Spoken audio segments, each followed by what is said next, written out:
Šī konference ir tāds proaktīvs kopienas gājiens, lai pastāvētu par savām vērtībām, par savām tiesībām, izteikties un paust savu viedokli, kā arī viens no tādiem galvenajiem bija savākt šeit nozaru pārstāvjus, kopienas iedzīvotājus un arī valsts pārvaldes cilvēkus.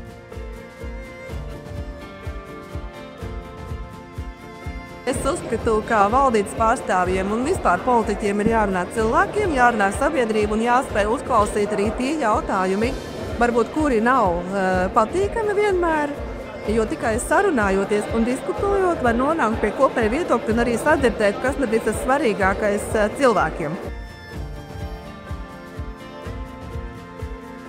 Mums kā pašvaldībai, manuprāt, svarīgi uzklausīt gan iedzīvotāju viedokli, gan saprast, kurās vietās mēs tiešām negribam būvēt un atrast tās optimālās vietas, kur būtu vēlams būvēt. Manuprāt, zaļā enerģija tomēr ir nepieciešama, lai mēs sasniegtu to energo neatkarību, par ko tiek runāts arī plašāk valsts mērogā.